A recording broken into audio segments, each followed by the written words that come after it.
વલસાડમાં ડીએલએડના પ્રથમ વર્ષની પરીક્ષામાં એક ડમી ઉમેદવાર ઝડપાતા શિક્ષણ જગતમાં ભારે ખળભળાટ. પરીક્ષામાં ₹200માં ડમી વિદ્યાર્થી બેસાડવાના કિમિયાનો પર્દાફાશ થતાં પોલીસે કરી યુવકની ધરપકડ.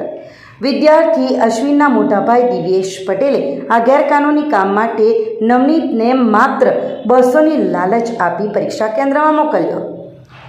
ચાણક્યએ કહ્યું છે કે શિક્ષક ક્યારેય સાધારણ હોતો નથી, પરંતુ આજના જમાનામાં દેશની નવી પેઢીનું ઘડતર કરવાની જવાબદારી જેમના સિરે છે તેવા કેટલાક ભાવિ શિક્ષકો જ શિક્ષણની ગરિમા લજવી રહ્યા છે.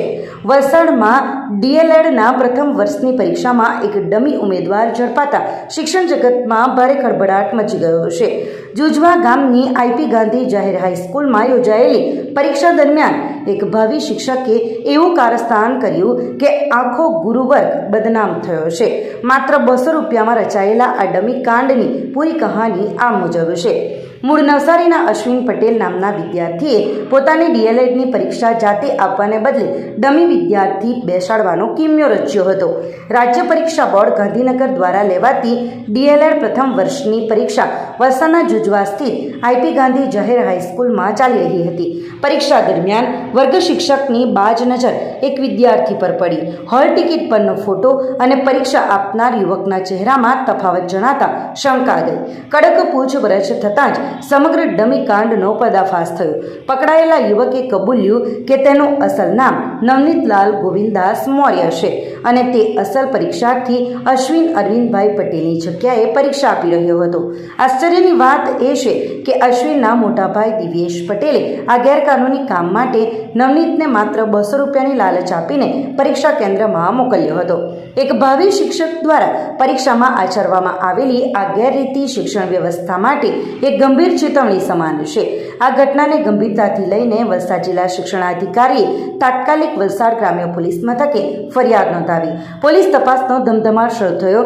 ધરમપુરના કાંગવી સ્થિત MV પટેલ પીટીસી કોલેજના આચાર્યએ પણ પોલીસ સમક્ષ સ્પષ્ટ કર્યું કે પકડાયેલો યુવક તેમની કોલેજનો અસલ વિદ્યાર્થી અશ્વિન પટેલ નથી.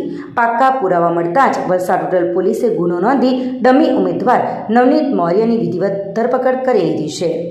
ડીએલએડ પ્રથમ વર્ષ 2026ની પરીક્ષા જે જુજવામાં આવેલ આઈપી ગાંધી સ્કૂલમાં લેવાતી હતી, જેમાં બ્લોક નંબર 1માં જ્યારે પ્રશ્નપત્ર આપવાની કામગીરી ચાલતી હતી એ દરમિયાન જે સુપરવાઇઝર હતા એમને અચાનક શંકા જતા એક વ્યક્તિને પૂછ્યું હતું કે તારું નામ શું છે, તો એણે કહ્યું હતું મારું નામ અશ્વિનભાઈ પટેલ છે.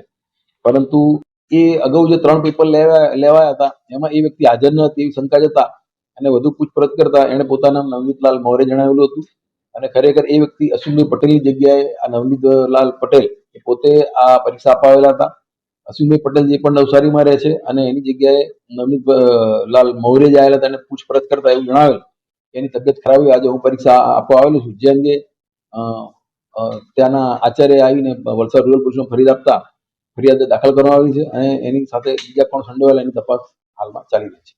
આપણી સંકલ્પ ન્યૂઝ ચેનલને સબસ્ક્રાઇબ અને લાઇક કરો, બેલ આઇકન દબાવો જેથી આવનાર ન્યૂઝ અપડેટ્સની નોટિફિકેશન આપના મોબાઈલ પર સૌથી પહેલા પહોંચે. Like, subscribe and share the video.